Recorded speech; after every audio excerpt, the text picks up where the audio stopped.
So today I want to talk about the New York Times Tech Guild. Tech workers at the New York Times have been fighting since April to be recognized as a union. Unfortunately, the New York Times themselves have refused to voluntarily recognize the organization known as the New York Times Tech Guild. Since the Guild's attempts in April, the New York Times is alleged to have committed unfair labor practices to prevent the formation of said union. Additionally, it is claimed that the New York Times have consistently moved the goalposts and most recently have attempted to split the organization that is attempting to unionize. In response, the Guild threatened to walk out as of noon today. So in order to explore this, I wanted to start off by looking at a series of tweets from the Tech Guild themselves to go over what the Times is alleged to have done over the previous months. So we have here a thread on Twitter from the New York Times Tech Guild.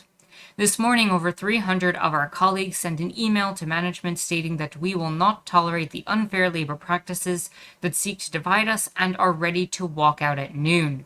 When we first asked management for recognition, they declined, saying they thought an election would be the fairest approach to unionization. When we presented them with a petition of 70% of our unit, stating they wanted to vote yes in an expedited online election, management declined, again saying they preferred the National Labor Relations Board process. Since then, we've seen management commit more unfair labor practices, including polling workers about their support for our union, preventing workers from showing union support, and promising better work conditions but only without a union. Now, before I continue, these are the type of practices that you will often find in an organization that's trying to prevent its workers from unionizing. The big one is always promising better working conditions, but only without the union. If you can make those promises and say, oh no, everything will be fine as long as you don't unionize, then the company can get away with a lot more. You give a little bit so that you don't have to give a lot later. And in this regard, polling workers about their support of the union can also be part of an intimidation practice and can make it so that certain workers are specifically targeted, and it's easier to assess who's in favor of it and who's not, and preventing workers from showing union support on the job and outside of the job can in fact lead to people not wanting to due to these retaliatory practices. They are in fact illegal, and unions are often targeted anyway by these companies. And people trying to form these unions are often targeted in these very specific retaliatory ways. And so this is not uncommon at all, and it makes it quite legitimate that this is probably happening. Of course, this is just allegations, and it's up to the National Labor Relations Board to determine that completely. Now, in addition to the unfair labor practices which we are protesting with this walkout, we are disheartened by the company's dilatory and divisive tactics in the NLRB election they insisted on having. When we proposed a unit consisting of all of our colleagues in tech, management responded by proposing that only the engineers should be eligible to be in the union. This, coupled with the company's unfair labor practices, shows us that their real intent is union avoidance. And again, it's worth noting that this type of practice of trying to split people, the divide and conquer method, is a common tactic whenever you're trying to split up an organization, but especially a union. Well, we'll give some of the members of the organization access to the union. We'll recognize them, but not other members of their organization and not part of their colleagues. This way they can kind of split the group and create a divided workforce that will only benefit the people in charge. The New York Times is aware of that. People in the company have, written extensive reports on unionization. It's not as if the management's unaware of what's going on here.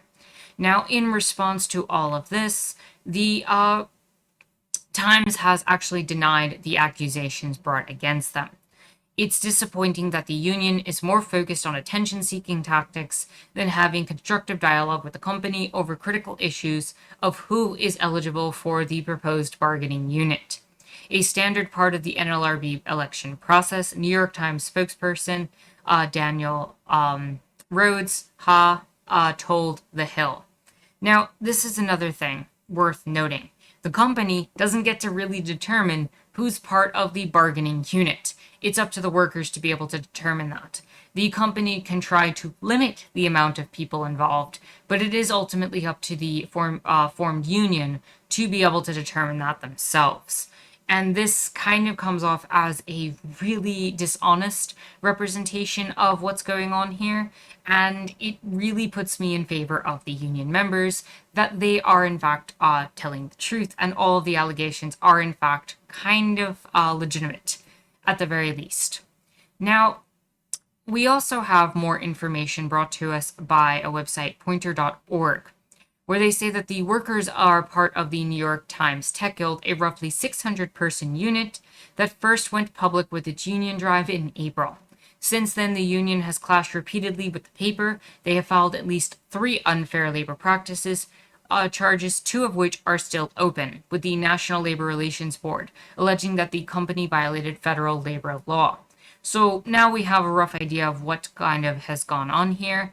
And when we actually look into this, we find information going into coercive statements, threats, promises of benefits, and coercive rules that are alleged to have occurred here.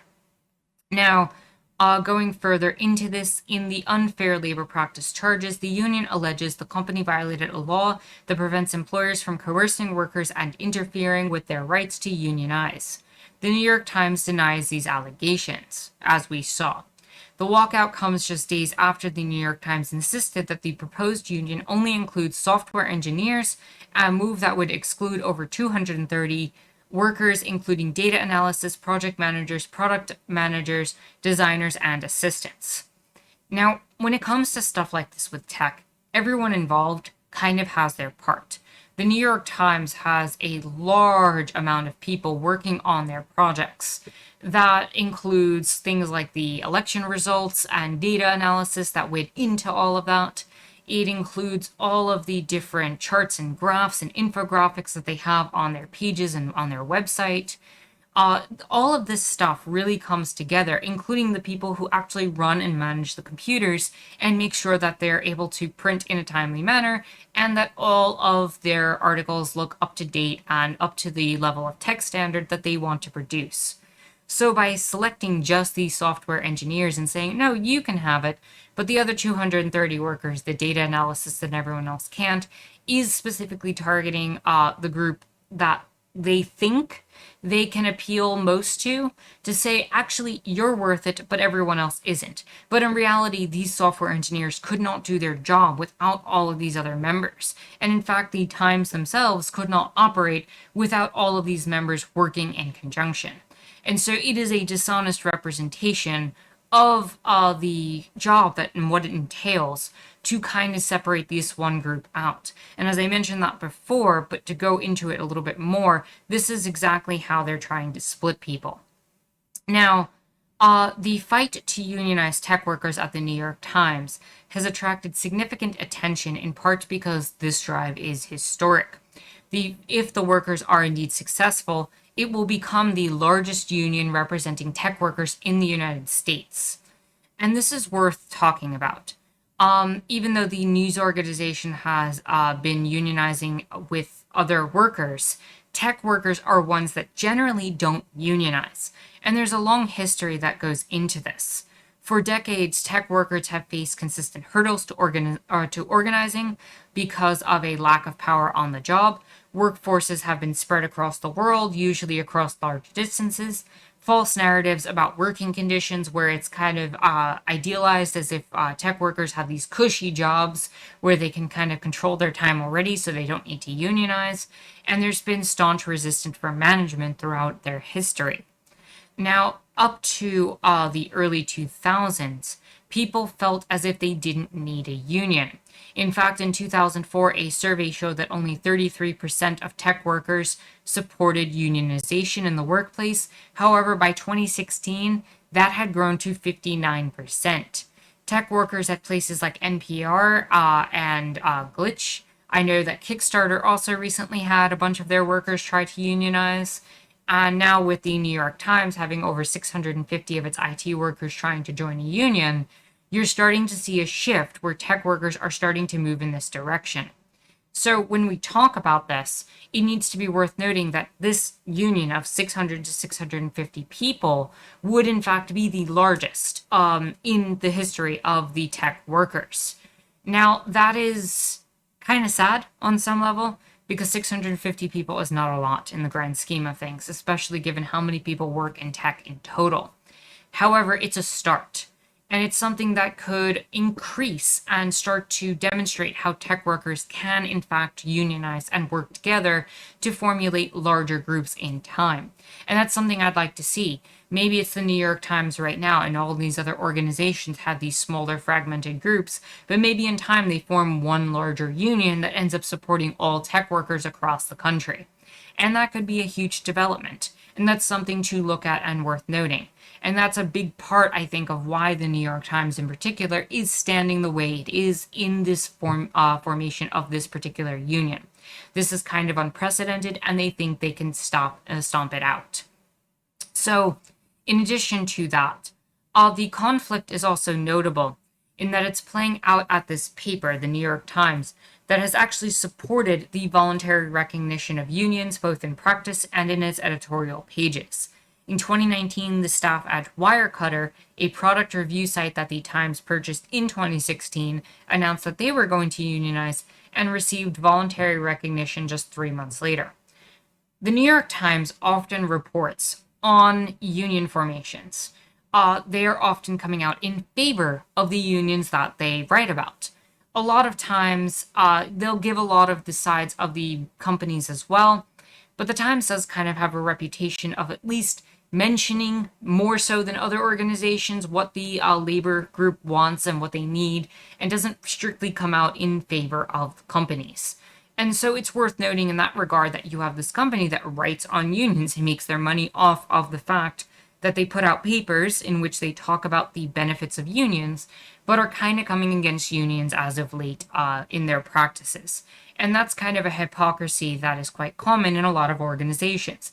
When other people are unionizing, it's great. But when it's your workers unionizing, you need to stand up because you need to protect the bottom line at the end of the day, even if the Times were, completely a legitimate news source that didn't have biases in terms of being more of a neoliberal paper. It's really obvious that it doesn't really want its workers to come out because at the end of the day, it's a business that's going to have its bottom line affected. And that's what it's most worried about. Now, when it comes to Wirecutter and all of that, it's also worth noting that yes, they did voluntarily recognize this particular group. But both Wirecutter Union and the New York Times Guild itself, the group that's existed since 1940 that represents 1,300 workers in the editorial staff and departments, are currently in contract negotiations. The Wirecutter unit held a walkout on Monday to protest the company wage proposal that it said was insufficient. And that's the other thing. Even though it voluntarily recognized this particular union, Wirecutter Union has been fighting for 2 years to get their contract.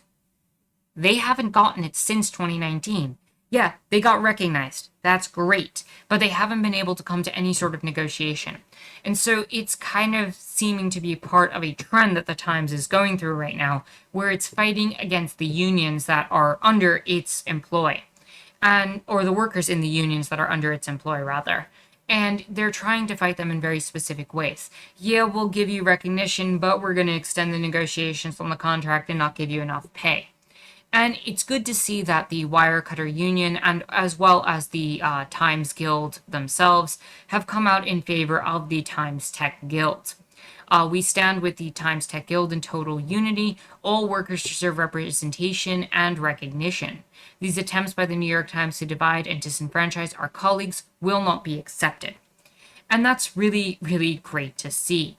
These tech workers forming a union in this way and becoming the largest union representing tech workers would be a huge accomplishment that could potentially have ripple effects throughout the industry. And there seems to be a definitive shift in tech workers wanting to form unions for their collective bargaining power and the job security that it provides, the wages that it can bring, as well as healthcare and so much more. And I'm glad to see that all of the workers that are in unions or trying to form unions that are part of the New York Times organization are standing together with each other, and that they are not, in fact, being divided. That type of solidarity where you have the tech guild getting support from this other organization, the Wirecutter Union, as well as them all speaking out against the alleged unfair labor practices, is something that you want to see in terms of solidarity. So, in solidarity with the New York Times Tech Guild, I hope their walkout achieves its goal and that they continue to thrive and get recognized in time and eventually are able to form a contract that works for them, as well as the Wirecutters and the other guild organization. All of them, I wish the best of luck, and I hope they continue to thrive in their practice. So with that said, if you like this video, please give it a thumbs up, hit the subscribe button, and bell for notifications. You can follow me on Twitter and check out my Discord in the description down below. My name is Anarchist Tara, and I thank you for watching.